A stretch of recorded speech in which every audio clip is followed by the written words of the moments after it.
Hello and welcome to episode number 11 of CS350 Online. I'm your host as always, Leslie Eisted, and in today's episode we are going to go over how to implement assignment 2. So hopefully this will be very helpful for you moving forward for assignment 2. So first, a few things we should mention. I hope you all had a wonderful reading week. I hope you took a break, played some games, watched some movies, I don't know, maybe go outside. Something. It's too cold to go outside in my opinion. But maybe you live somewhere warm and it is okay to go outside. So either way, I do hope that you had a good reading week. And back to things as normal. We're going to be back to doing our regularly scheduled episodes every Tuesday and Thursday at 9:30. And I just wanted to give you another reminder that if I suddenly disappear for a few minutes, I moved myself out of the camera feed. I will be back, and my sincere apologies. Morning sickness can be a little bit nasty, but we'll see if we can keep that under control. And for those of you who are watching live, if we experience any network interruptions, which hopefully we won't, don't worry because the feed is being recorded and it will be uploaded to YouTube immediately afterward, or whenever my network decides that it will upload it. So nothing will actually ever be lost. So we're actually going to skip the OS of the day today, simply because we are running a bit ahead of it in it, which is fine because I like to add some more at the end, but I'd like to skip that for today. And I'd like to actually go straight into talking about assignment A2. So, switch over here. Before we actually talk about the A2 guide, there's a few things that are actually missing from the A2 guide, which some of you may or may not be familiar with, and that is that A2 now actually includes the implementation of locks and condition variables. And we don't have much of a guide for that. But if you go on Piazza, there should be, let's open up Piazza here, new window, let's go to Piazza. So if we go to Piazza and you go down to the extra lecture content, you'll see here that there is pseudocode for lock acquire already here. So that should be a really good guide for you to implementing the lock. But we don't have any pseudocode posted for CVs. We went over a brief implementation of CVs in one of our previous episodes, so my recommendation is you actually go to that. But I wanted to talk about testing locks in CVs. Now, one of the important things is that before you move on to implementing any of the process system calls, it is critically important that you are convinced that your lock and CV implementation works. Because if you're not convinced that those two things work, then you're going to have a really bad time trying to implement the other parts of assignment A2. So testing locks and CVs. So first off, there is SY2, and I think it's called UW lock test from the menu, which if memory serves me might be W21. I'm not sure. I don't remember the name. But these are the tests for locks. And it's really critical that you test your lock implementation not just once, but you actually need to run your lock tests multiple times. So I would run these tests at least 100 times with a single CPU. When you are convinced that they work with one CPU,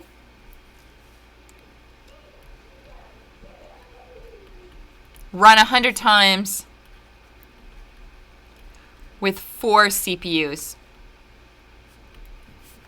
Now, it's really important that you do this first. And it's really important that you test with one CPU first, because if you run into a bug, fixing that bug with a single CPU is going to be so much easier than fixing the bug with 4 CPUs. But there are some subtle race conditions that may only show up when you're running on 4 CPUs. So it's important to start with 100, running it at least 100 times on a single CPU, and then running 100 times with at least 4 CPUs. We are going to be testing with multiple CPUs and with a single CPU as well. So do make sure that you pay attention to that. So the next thing is for CVs. There's really only one test, and that's SY3. And again, you're going to want to run those hundreds of times with those same configurations. Now, how do you check or how do you control the number of CPUs? So if you go into sys161.conf,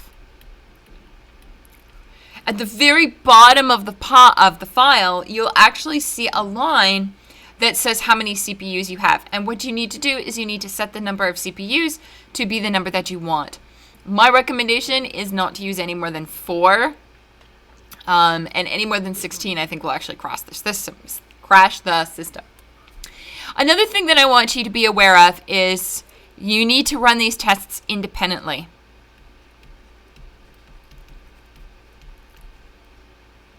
And what I mean by that is that you need to actually restart OS 161 each and every single time you actually run the test. So you can't run 2 SY2s back to back in OS 161 or it will crash. And it's not really your fault. You will be fixing it in assignment 3. But for now, you can only run 1 instance of a test per execution of OS 161. So use the command line to run tests. And we showed you how to do that in a prior episode, and it's also on the course website. All right. So there's not really much else to say about locks and CVs because we've gone over them in so much detail already. And I really do want to reiterate, it is absolutely mission critical that your locks and CVs work before you move on to the next parts of the assignment. Because if those parts of the code base don't work, well, your whole operating system's implementation requires the implementation of locks and CVs to work. So if they don't work, you're going to have a really bad time. All right. So now I want to move on and talk about the big part of assignment 2. And assignment 2 does have a lot to it. The locks and CVs part isn't much. Oh, one last thing I do want to mention about the locks and CVs implementation. Make sure that you are initializing variables. So if you have like a held or owner field, it is absolutely critical that in your create function, you initialize held to null or held to false and owner to null. Because if you don't, you can end up in a situation where you don't know, because you haven't initialized those variables, you have no idea what their initial values are actually going to be. And so it could have an initial value that corresponds to an address, which makes it look like the lock is owned, even though it's technically brand new. So it's absolutely mission critical you initialize your variables. And in general, that's something you should have been doing anyways, is initializing your variables. But every term, we do find at least 10 or 15% of the class forgets to initialize the variables, and you end up with this nasty little problem where when you create the lock and you haven't even acquired it yet, it appears to be owned and you get all kinds of panics. So just make sure you initialize that. All right. So in the bulk of A2, we've actually taken 2 previous assignments, A2A and A2B, and combined them back together again. They used to be separate assignments. Well, first they were one assignment, and then we separated them into 2 assignments, and now we've put them back together again. And there was a reason why we separated them. The reason why they were separated was because we found that students wouldn't get exit and wait PID working properly. Like they wouldn't be able to get these functions working properly to get exec fee, which is what was on A2B, working properly. And so students were losing a lot of marks on assignment 2. We split them into 2 separate assignments to kind of maximize your grade. So, and to give you a second chance at implementing them. But that honestly caused a whole bucket load of other issues. So experimentally, we are recombining them and hoping that these guides will prove to be a bit more helpful than they were the last time these assignments were combined, because the last time these assignments were combined, we didn't have these helpful guides in this sense. So we've experimentally recombined them back together. So what you're going to be, after implementing locks and CVs, what you're going to be asked to do is implement the 5 process management system calls. So fork, waitPID, getPID, exit, and execv. My recommendation to you is to leave execv to the very, very end of this assignment, because it's not a lot of code. The code, there's a few lines that will be some of the trickiest code you've ever written. But if you don't have these 4 functions working that are on the slide right now, then your hopes of getting execv working properly are going to be pretty low. So let's talk about the initial calls you need to implement from A to A. So fork, just to remind you, that is a system call where we are creating a new process that is a clone of the parent. It has its own PID and its own address space, but the address space contents are identical to the parents, except for what fork is going to return. So fork is going to return 0 to the child and the PID of the child process to the parent. But otherwise, they are identical in their address spaces. Then we have getPID. I know I skipped one. I'll come back to it in a minute. And getPID is going to just return the PID of the current process. This function here should take you 2 seconds to implement. It's literally like 3 lines. So, yeah. And then we have waitPID and exit, which in my opinion, you need to actually implement together in order to make sure you have them correct. Remember that waitPID is going to let you wait for a process to terminate. So you are actually going to go to sleep and block until the process you're waiting for has terminated. Now, if it's already terminated, then you don't have to wait at all. And when the process terminates, you're going to grab its exit status code and its exit code, and you're going to return that to the process that called waitPID. And that, since that process must be the parent of the process you were waiting on, the parent can then know whether or not, how that child process died, and can know any information that the process might have left over. Now, why do we even have functions like waitPID? Well, you can think of it in terms of MapReduce or Hadoop, which is another implementation of it, where you have a bunch of map workers, and you can't run the reduce phase until some of the map workers have actually done their job. So you create a bunch of processes, your children, to go do subsections of the work. Now you have, before you can start reducing data, you have to wait for the mappers to finish. So you would use waitPID to cause the parent to block so they don't start reducing until there's actually data to be reduced. So waitPID is, it's not a function you've probably used before, but it is actually quite a handy function, especially if you're doing something like MapReduce with processes instead of threads. Now, if we were using threads, of course, we'd use something like a thread join, or we would use like a barrier semaphore or something like that. But there you go. Different ways of doing things. Exit is going to cause the current process to terminate with the exit code exited. And what's interesting about exit is that if this process, there is a parent, has a living parent, and the living parent is waiting for this child, then you need to wake up the parent so that the parent can grab the exit status code. And depending on whether you have a living parent or not will determine in exit whether you can fully delete the process. And we'll talk about more about that later. All right. So these slides actually go over the implementation in a fair bit of detail. So hopefully this is going to be helpful for you. But this is essentially the process that is involved with fork. So we're going to create a new process structure for the child process.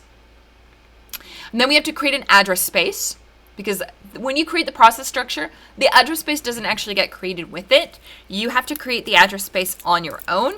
And that's because the information about the address space, as we're about to see when we return to talking about virtual memory, the address space itself is determined by the binary program we're running. So processes, when they're created, we don't actually create the address space until we load the program file. All right. So if you're wondering, it's candy cane. Peppermint helps keep nausea away sometimes. Not always. But it's going to do for today. So after you've created the address space and you've copied the parent's address space into the child's address space, then we attach the new address space to the child process. Why don't we attach it, generally speaking, before? Because it doesn't make sense to attach an address space to the child process until you're certain that actually creating and copying the address space is going to work. Generally speaking, you want to be error checking this at each phase because it's possible that there's not enough memory to create the address space. And so there's no point in attaching it to the child process if there's no memory to create the address space. But it's up to you. I've seen it done both ways and they both work. For the record, none of our tests actually fail. We don't have nefarious tests. We are not trying to be jerks in this course, so no nefarious tests at all. For now. All right, so after you have attached the address space to the child process, then we need to actually assign a PID to the child process and create the parent-child relationship. Now, some people actually, you can do it here, but some people actually do it up here when you're creating the child process structure. It's totally up to you. We don't care. We only ever look at your implementation if things go so wrong you fail more than half the tests. And then we'll actually take a look at your code and see how far did you get. So it's really up to you where you assign the PID. PIDs, we don't even care how you assign them or how you create the parent-child relationship. This is totally up to you. But after you've assigned a PID to the child process and you've created the parent-child relationship, you might be thinking, okay, we're ready to go, except we're not. Because when you create a process, you don't actually have any threads to run. So we actually need to create a thread for the child process so that it can actually start executing code. And it's going to start executing code, of course, from the same position where the parent is executing code. So they're going to have the same program counter. So we need to create a new thread, and we need to pass the parent process's trap frame, which contains its current state, to the child process, so the child process will continue in the same state that the parent does. Now you might be like, well, what about setting up the stack? So you don't have to worry about setting up the stack because the user stack gets copied up here in the second step. Because the user stack is stored in the address space. So the child gets the parent's user stack when we create the address space for the child. So after you've created the thread for the child process, you need to put the parent's trap frame onto the child thread's kernel stack. We'll talk more about that, about how to do that later. And then finally, in the child process, once it's running, we have to return from an exception that didn't technically happen for the child process. So we call this function called MIPS user mode, which I like to say is like returning from a fake exception. Okay. So this probably seems like a lot of work, except a lot of this is actually implemented for you, and it's just a bunch of functions you need to call. So for example, if you wanted to create a new process, you actually only need to call this function right here, proc create run program. And that is going to actually create the process structure for you and fill in most of the bits except for address space and PID. Now, you're going to have to add a field for PID, and we don't care, again, how you implement it. It's totally up to you, but you need to add it. And again, it's totally up to you where you actually create the PID. But please don't make your PIDs less than 1, because PID 0 does not make sense. When you run proc create run program to actually create your process structure, make sure that you check for errors just in case it fails to run. Now, again, none of our tests will have an error, but for your own debugging purposes, you should be checking for errors just in case there's something wrong with what you have done. So if proc create run program returns null, it means it couldn't actually create the process structure, which means that fork failed and you need to return an appropriate error code from fork. Okay, so now you've got your child process. Now we need to create an address space and copy it. And this is, again, something that you don't have to implement from scratch because it's already implemented for you. And what you're going to do is you're going to call this function called ascopy.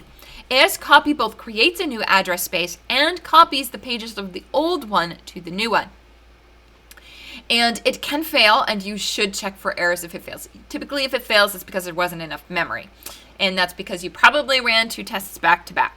But we should check this anyways.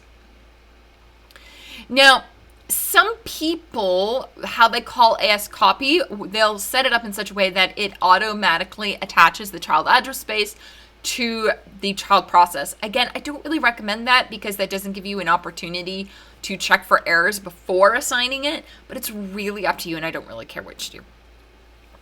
But if you decide to assign the address space at a later time, check for errors, and then to safely set the child's address space, look at the implementation of curproc setas to figure out how to safely attach an address space to a process. Now, keep in mind this function here is for setting the current process's address space and not a different process's address space. So you'd have to modify the code for this to make it work.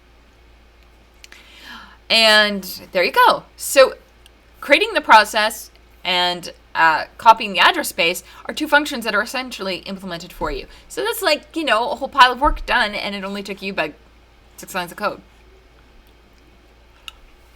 So the PIDs, again, we don't care what you do. Even if you look at the assignments, it says that PIDs should be reusable. Your PIDs do not have to be reusable because we actually don't have any mechanism to test that. And I don't really want my TAs wasting time checking through your code to make sure that you implement it in that way. So I don't care how you implement PIDs. They do not have to be reusable. So if you want to have your PIDs be a global counter that you increment, then by all means do so. And if you have any global variables with respect to processes that you need to initialize, the place to do so is in this lovely function called proc bootstrap. So you can grep around and see where that function is defined. Now, some people do like to implement reusable PIDs anyways, and you're certainly welcome to do that. There's no bonus marks. I don't really care if you do it or not. So some people will create like a table of PIDs and mark whether they're in use or not. You do not need more than 64 PIDs because we are not going to have that many processes. Even when we test assignment 3 with fixed memory, we're still going to keep the process count fairly low simply because the system isn't that great. And due to a number of other things which haven't yet been implemented, testing with any more than the number of processes just really isn't feasible.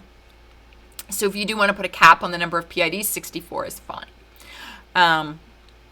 Or you could do 128 if you really wanted to be sure. Now, another strategy I see for people doing reusable PIDs is they want to use the address of the process structure, which is actually quite brilliant because you are guaranteed that the address of the process structure is going to be unique. However, addresses are unsigned and the PID is a signed integer. So what ends up happening is you end up with negative PIDs when you make the conversion. Negative PIDs aren't possible, so you get a big error. So sometimes if you're going to use the process structure, it's always good to shift it by something.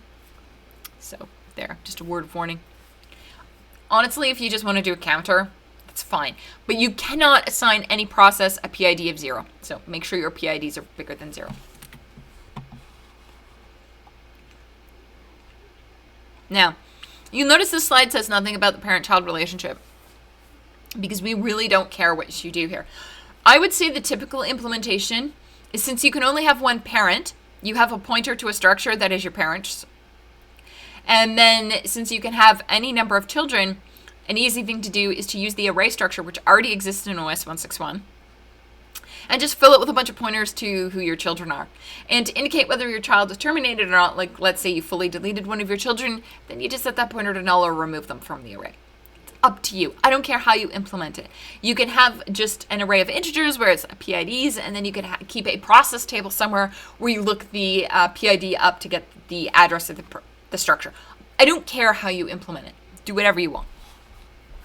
But keep in mind when you're implementing things like the parent-child relationship that both the parent and the child could be trying to access that information at the same time. And if you have a flag in your process structure to keep track of whether it's alive or not, the parent and the child can both be reading and writing that at the same time. So you need to have locks in your process structure to make sure that when you are accessing something that other processes could access through the kernel, that you have mutual exclusion. This is actually where most of the bugs in assignment 2 actually come from. All right, so you've got the process, you've got the address space, you've set up the PID in the parent-child relationship. So now you need to give the new process a thread. And you're going to do that with a call to thread fork, making sure that the second parameter of thread fork is the pointer to the child process, because that is the thread. You are attaching this thread to that process. But what code is that thread going to execute? Well, we need to have some code for the child process to execute in kernel mode that's going to set up the trap frame and go back to user mode so that that child thread can actually continue running from the same position of the parent. So we recommend you take a look at the enter forked process function. That you will have to modify its signature, which is totally fine because it has the wrong signature for thread fork. And use that function to do all of the work with respect to the trap frame. Now, you don't have to use this function. You can make your own named function. I don't really care what you do, but it's important that whatever function you pass into thread fork has that signature right there. Excuse me. And if it doesn't, you're going to have a really bad time. Like, it won't even compile. Signature has to match. And then what you're going to do as parameters is you're going to pass a pointer to the parent's trap frame into that function called by thread fork. Now what you need to do inside enter fork process is you need to put that trap frame onto the child thread's kernel stack. So how do you put something onto a stack? Well, you make it a local variable. So effectively what you're going to do here, you'll notice this is a shallow copy. That is totally fine because it's not a nested structure. So what we're going to do then is we are actually going to just create a trap frame structure on the stack and then copy the data in, just like that. And now you have a trap frame on the child's kernel stack. But we're not quite done here. There's a few nitty-gritty details. So number one, we note that the return values for fork are different than for the child than they are for the parent. So we have to set up in the child's trap frame the return values for fork. So we're going to set the return code for 0 to indicate it's the child. And then we set the success fail flag to 0 because there's no error. And since the child process isn't returning from an exception truly, it wouldn't get its program counter incremented in syscall. So we're going to have to increment the program counter so that the system call doesn't keep getting raised. So we increment the program counter and then we call MIPS user mode. But there's a few details that we're missing here. And that is the concept of synchronizing. It's very easy to believe that when you call thread fork, that the child thread is going to execute enter fork process immediately. It's simply not the case. It might, and it might not. It might push that thread into the ready pool, and it may wait 10 minutes before that thread ever actually gets executed. So there's no guarantee that the thread is going to actually, for the child process, is going to run before the parent process dies and returns. So the problem is if you pass the pointer to the parent's trap frame into enter fork process, the parent process may return from fork and the trap frame may be destroyed, and so the child ends up getting a garbage trap frame because it's just pointing at random memory. So there's two ways that you can do this. You can make a copy of the parent's trap frame in the kernel's heap and pass that because that will stay. Or you can do some synchronization that forces the child thread to execute enter fork process before the parent returns from fork. My recommendation is to do the first choice, which is make a copy of the trap frame in the heap and then pass that heap pointer into enter fork process.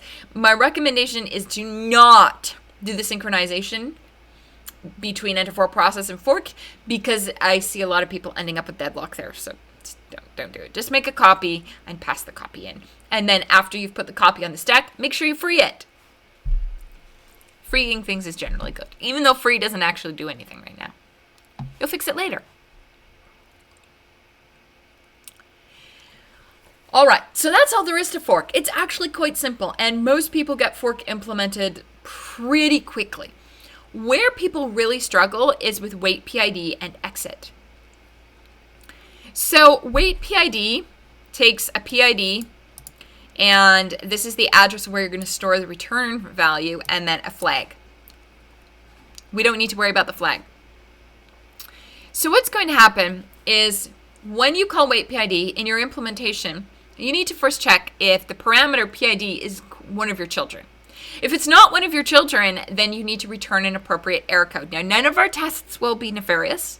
They all work perfectly fine, but you should still check for your own purposes to make sure that you haven't screwed up anything else. So if it is your child, then you need to check whether the child is still alive or not. If the child is still alive, then you, the current process, needs to block. Now, my recommendation for implementing this is to give every process a CV and a lock. And you are going to acquire that lock to check whether your child process is alive. If your child process is alive, then you go to sleep on the child's condition variable. And when the child calls exit, they will signal you to wake up. Now, you don't need to broadcast because you only have one parent, which means only one process can wait on your CV. So signal is fine here. But how you implement this, again, is really up to you. We recommend condition variables, though. If, however, you check your child and you notice they're dead, then you're going to grab the exit status and exit code, and you're going to use a special macro to turn them into a singular result, and you're going to use a special function called copy out to copy from the kernel address space into the user address space to give Waitpid the return value it needs. Now, there's lots of tricky details here. Some people ask, well, when a child calls exit, should I be destroying that process? And I don't really, again, the implementation of this is up to you, but generally speaking, how I do it is I actually leave the process of the child still around, but I just get rid of their ability to run, which is their thread array, and their address space. And then what I do is, and again, you don't have to do this is just one idea, is I will have like a flag in my process that says is alive. And I will check that is alive flag, making sure I own the lock of the child process first. And if we are alive, then I'm going to put my parent thread to sleep. And if alive is false, then I am going to grab the information I need and then fully destroy the child process. But again, this is really up to you. Now, to combine the exit status and exit code, so you get the exit code from the parameter to the exit function, and the exit status for us is always going to be this here, W exited, because we're always going to be calling exit. So you're going to use the following macro that takes the exit code and automatically combines it with W exited to create the return value for Waitpid. So you need to use this macro here.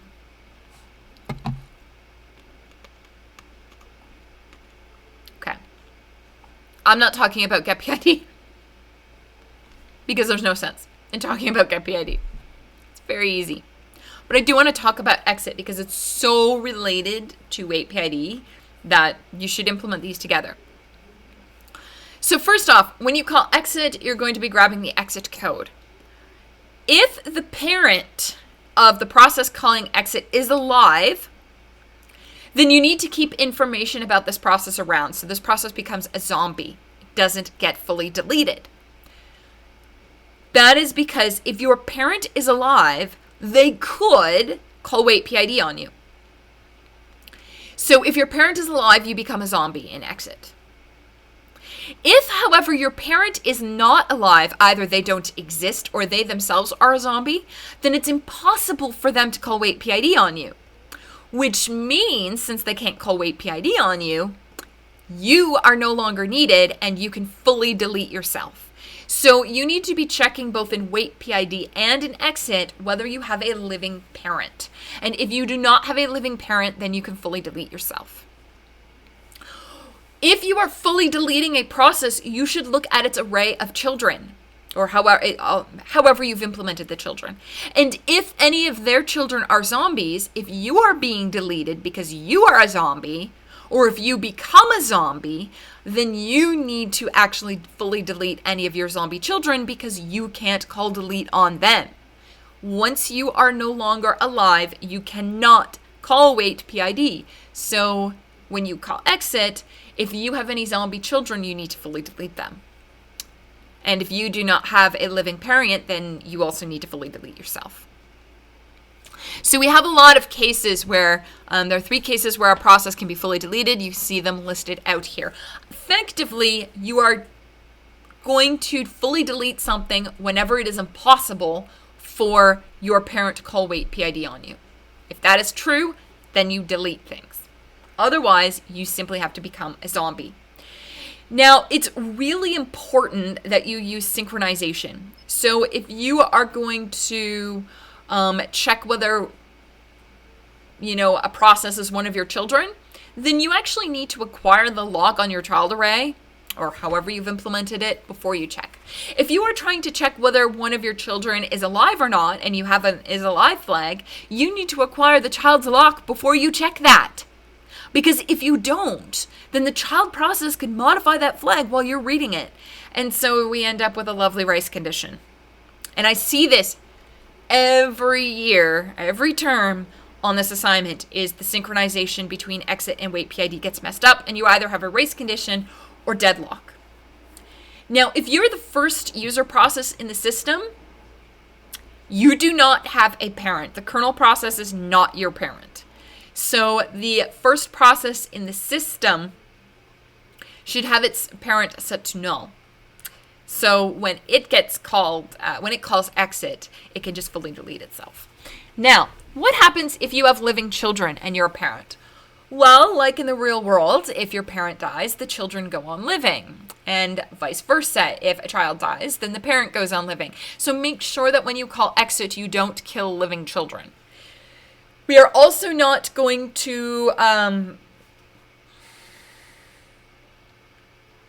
change the relationships. So let's say a parent dies. You're not going to take that parent's children and give them to the grandparent.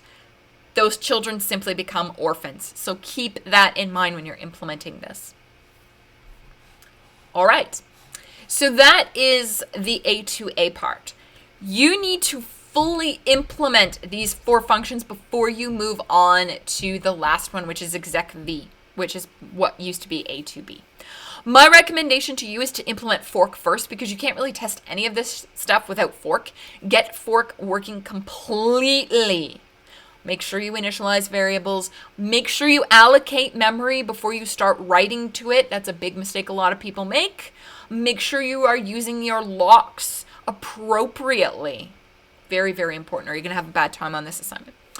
Implement Waitpid and exit together, and you can kind of save getPID to the end because it takes 2 seconds, right?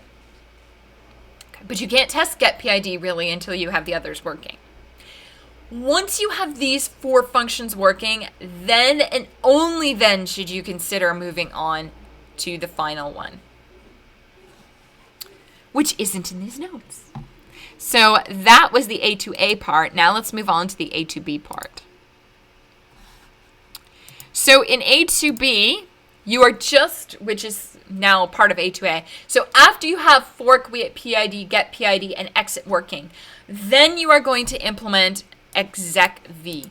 This function is very short. It's not a long function, and it's not a hard function to implement except for one tiny detail.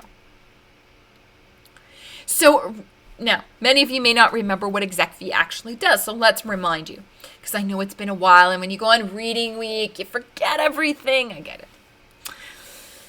So what you're doing with exec-v is you are not creating a new process. You're not changing parent-child relationships. You're not changing the PID.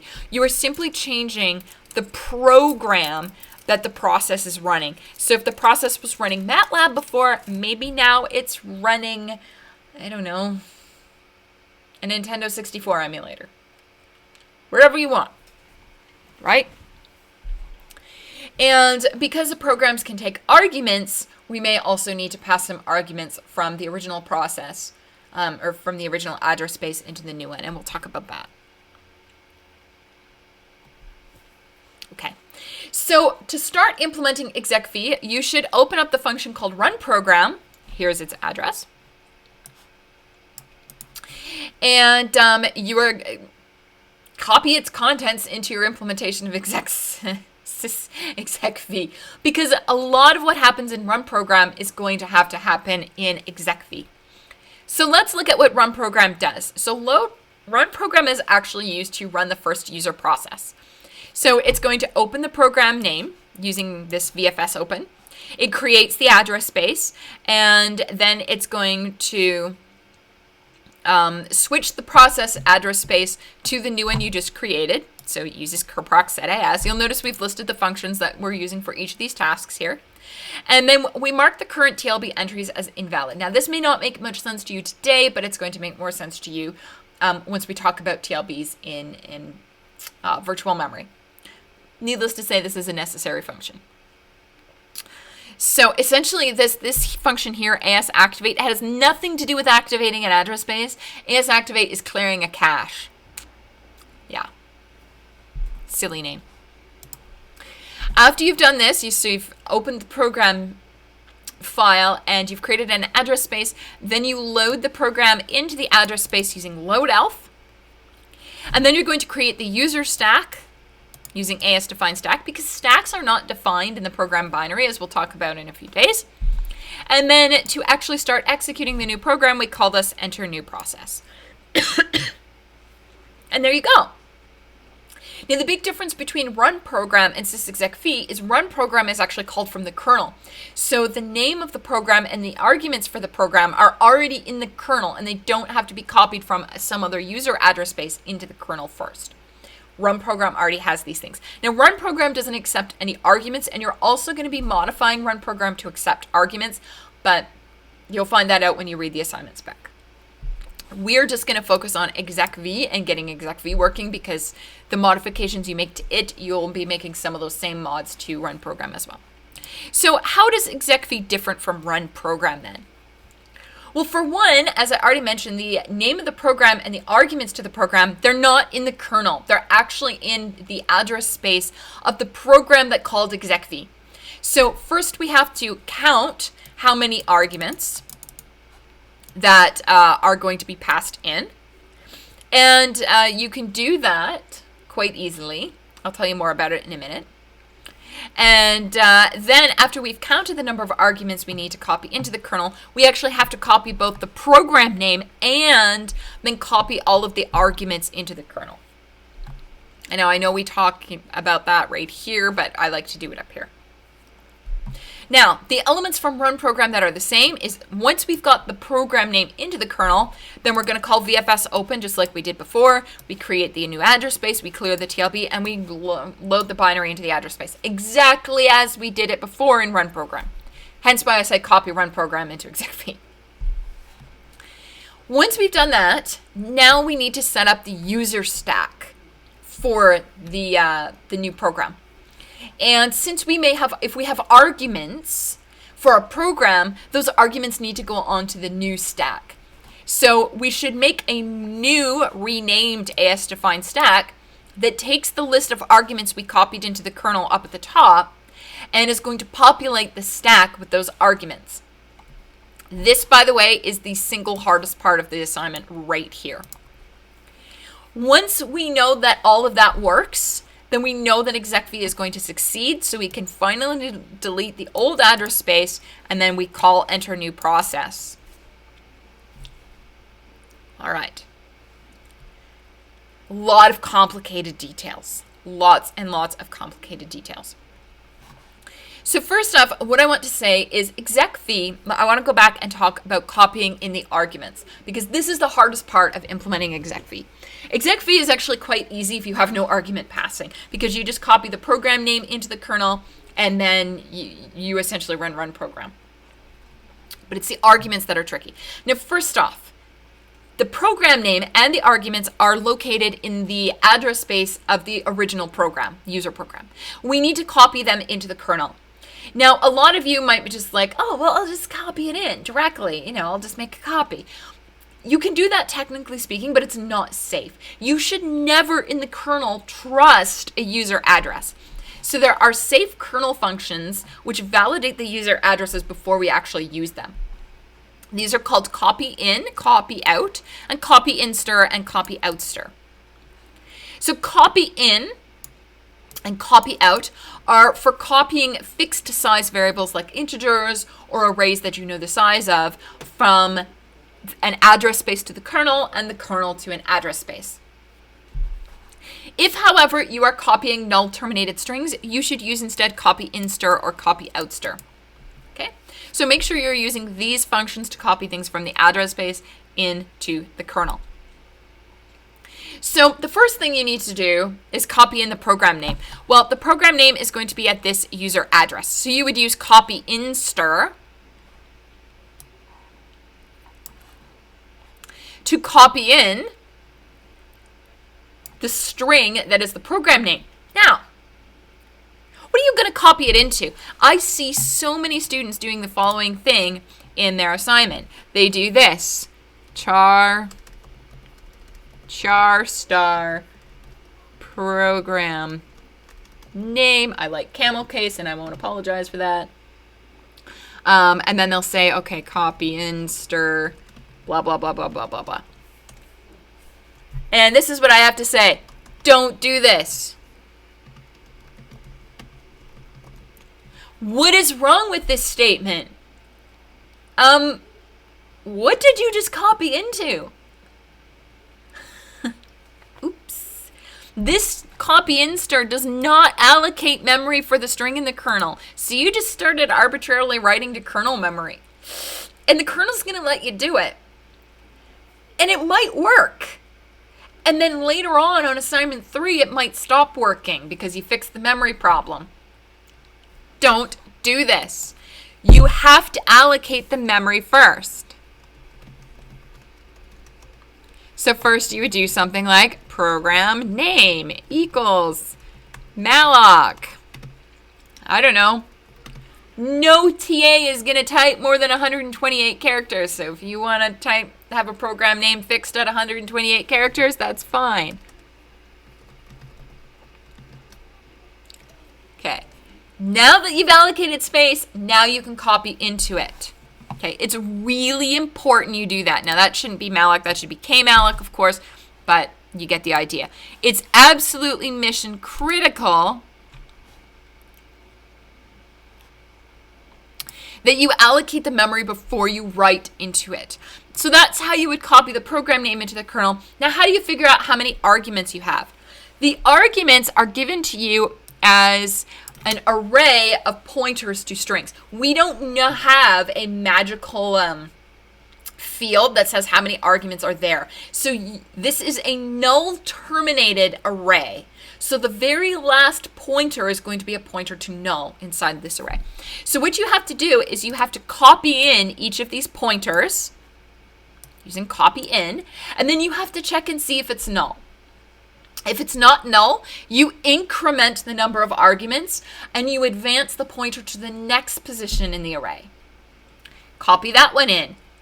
Once you get the null, you know there's no more arguments, and now you know how many arguments you're going to have. So then what you need to do is once you know how many arguments you have, then you need to allocate space in the kernel to store those arguments.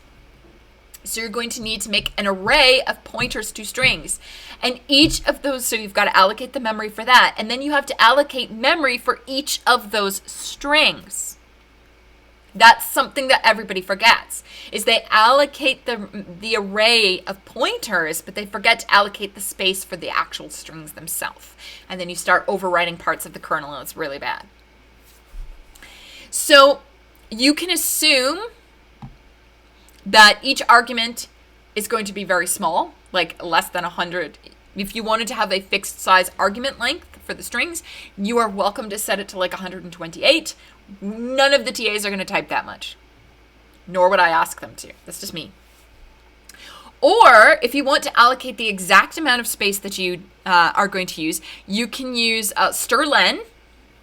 And make sure you add 1 because strlen does not include the null terminator in its count. And if you do not copy the null terminator, you're going to have a bad time if you lose it. A really bad time. So if you follow all those instructions, then you should have your arguments into the kernel. So you've copied everything into the kernel. You've got the program name into the kernel, and you've got the arguments counted and into the kernel as well. Why are we copying them into the kernel instead of copying them from one address space to the other? For a variety of reasons. One of them is we're going to destroy the old address space.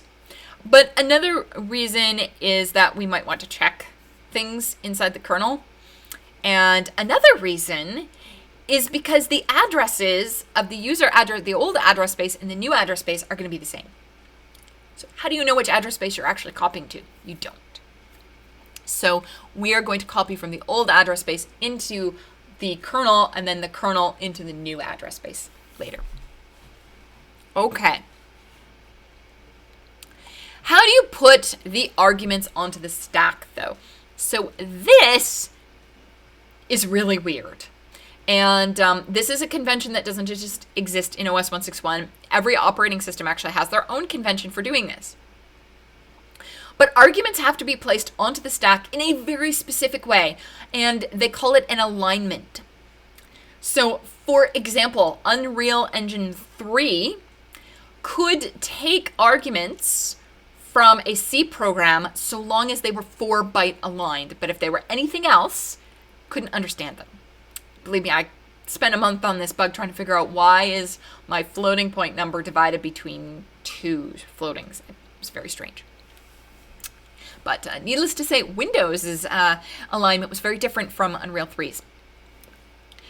So what we're going to do is, if you are a character, i.e. an actual string, no alignment is required. You can live at any address.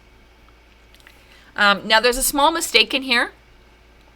And that is this here, integers, saying that integers must be 4-byte aligned. That's actually not true. Integers have to be 8-byte aligned.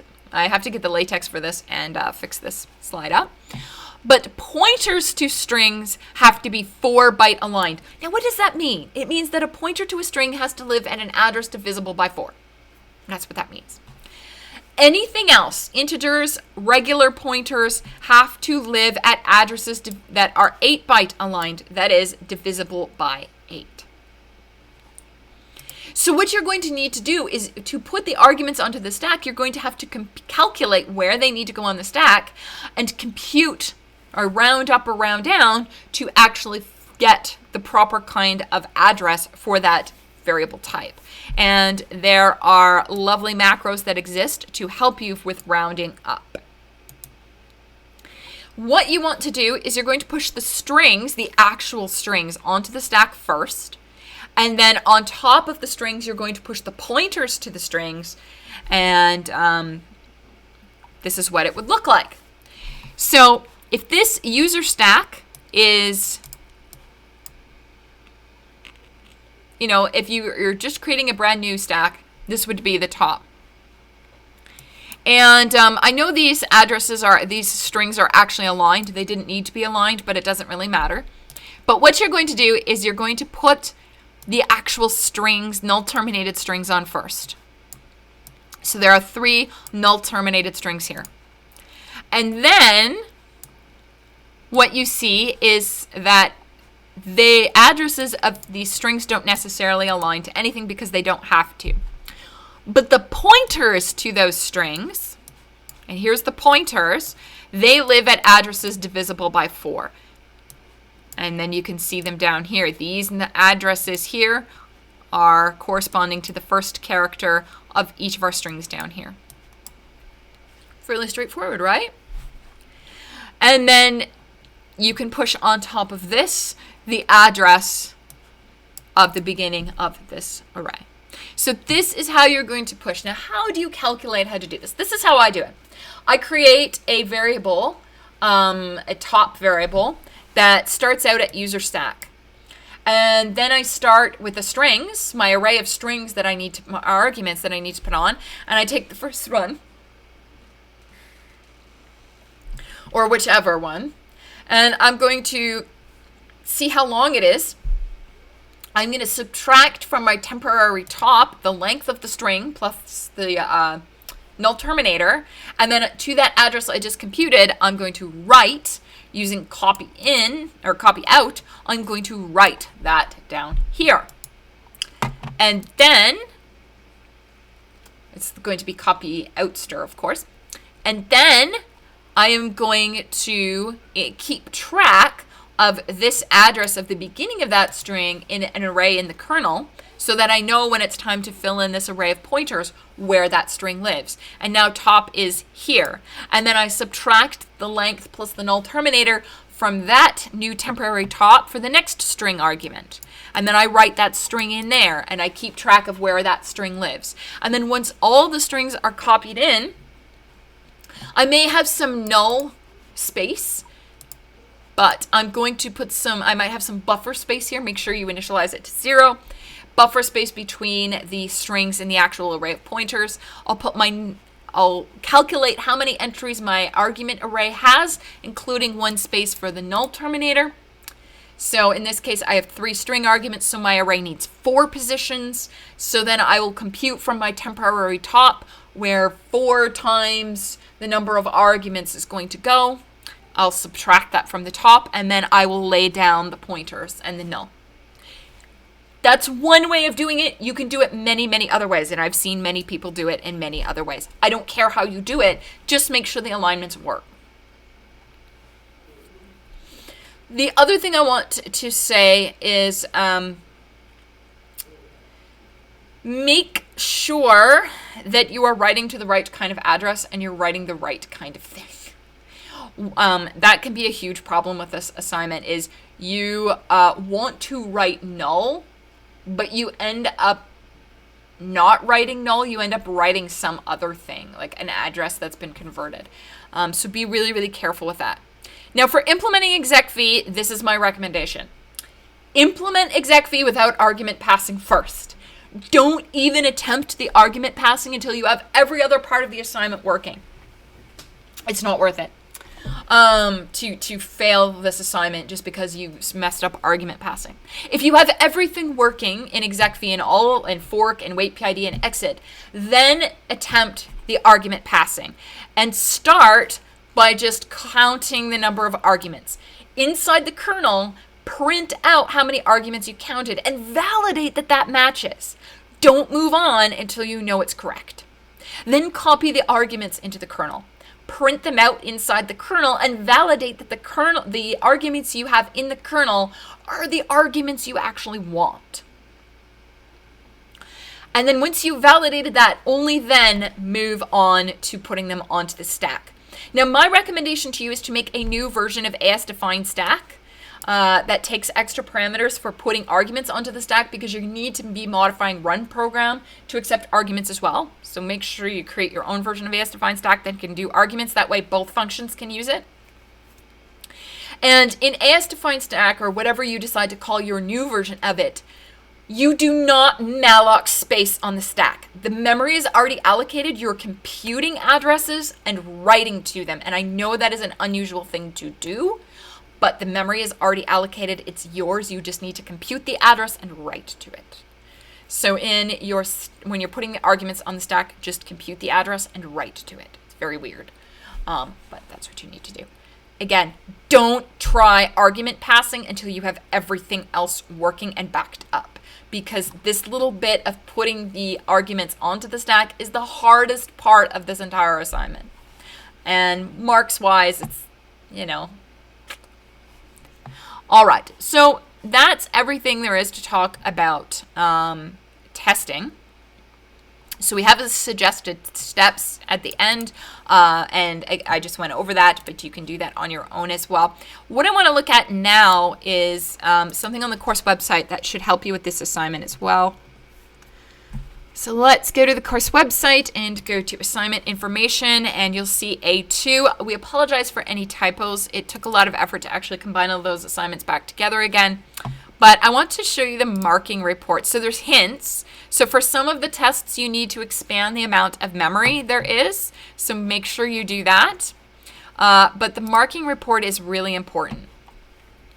So first off, it's divided into several parts. You'll see that there are a lot of marks dedicated for the synchronization because it's so critically important. And then for system call testing, there are also lots of tests. So 50 marks for just getting your locks working and 62 marks for all the process system calls. So if you do really well in the locks part, you're going to do pretty good on this assignment, if you at least try the system calls. So the first 4 tests here, one fork, PID check, wide fork, and fork test, do not use exec-v. The remaining tests do use exec-v. So hog party, sty, arg test, tests, and add are using bits of exec-v. So hog party and sty are exec-v without argument passing. So no argument passing for them. Arg test, and arg test are exec-v with argument passing. So it's only 10 out of, I think, 112 marks for argument passing from exec-v. And then 4 marks for argument passing from runprogram. And that's the add function. So if you can't get argument passing working, you would be losing only 14 out of 112 marks. So this is why I'm saying leave argument passing to the very end, because if you get everything else working, you'll still do really well on the assignment. And I'd hate to see you lose so many marks on the assignment because your implementation of argument passing got messed up. Now, so there's no mercy marks for the locks because you essentially have the pseudocode for all of that. But let's say you get less than 31 out of 62 on this. Then we will open up,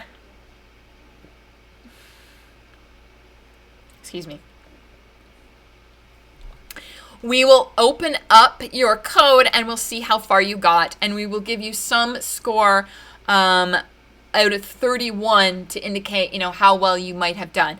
And then for this component of the assignment, so you'll get your locks marks plus the maximum of the testing score and the code inspection. So lots of opportunities to still get marks even if you mess the implementations up. Okay. I think that's everything for A2.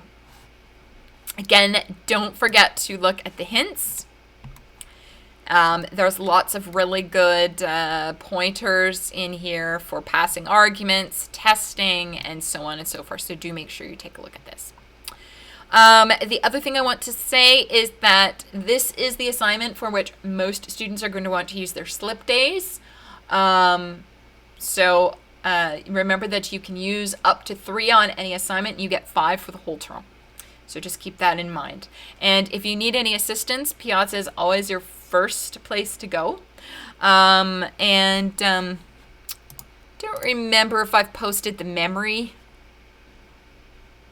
issues. No, I have not. So there are some common memory issues that you're going to come up against in this assignment, and debugging the segmentation faults for OS 161 is really hard because you don't have Valgrind and the messages don't really make any sense. It'll say something like panic, TLB miss on store, and you'll be like, what the hell does that mean? So I'm going to make a Piazza post that will tell you exactly what that means. So if you get those messages, you can just refer to that post and everybody will be good. Because I don't want to have 500 posts about what does TLB miss on store mean? Because that's usually what happens. So we'll make a post that will help you with those kind of panics. All right, that's assignment 2 in a nutshell. And if you didn't like this version, you can go to any previous term and look at the A2A and A2B guides. And that might give you even more hints because there's lots of versions of this. Now, do you need all of this code to work for assignment 3? Assignment 3 has, I think, in total maybe 6 out of 50 marks for stuff from this assignment. So if you don't get everything working on this assignment, it's not going to impact assignment 3 hugely. You will lose some marks on assignment 3, but not a lot. But do try to get this working. All right, so that's everything for today. In our next episode, we are actually going to continue talking about virtual memory, which I know everybody's forgotten, so we'll do a review of dynamic relocation and segmentation and paging. and we'll have lots of fun with that in our next episode. So we will see you on Thursday.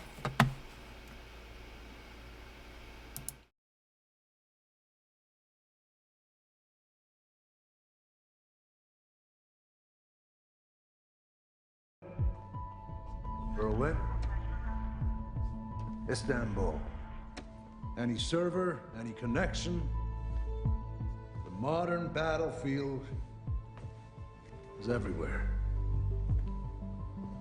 Which means you don't have to sit in the ditch eating MREs or dodging mortar fire. It means that if there is another 9/11, it'll be your fault. Just as the last one was my generation's. Believe me, you do not want to live with that burden.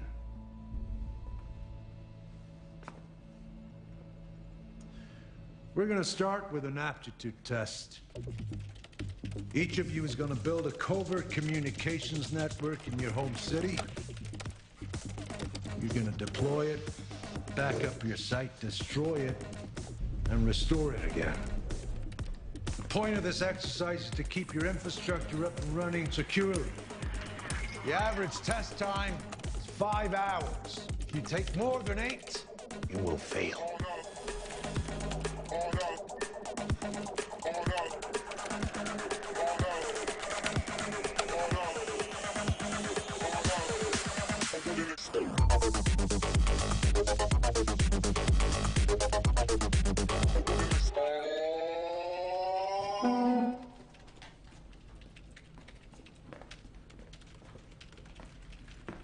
Mr. O'Brien?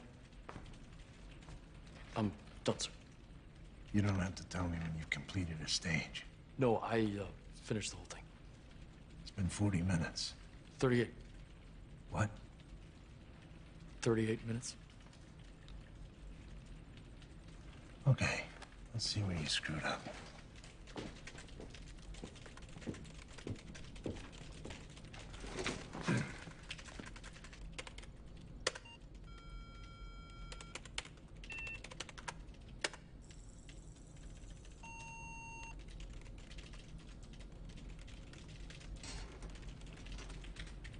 You didn't say we had to do it in order, sir, so I broke the sequence to save time, and I automated the backup process to run as I built the site. Eyes on screens.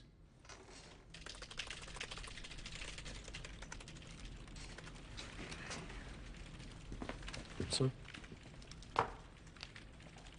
What should I do now? Whatever you want.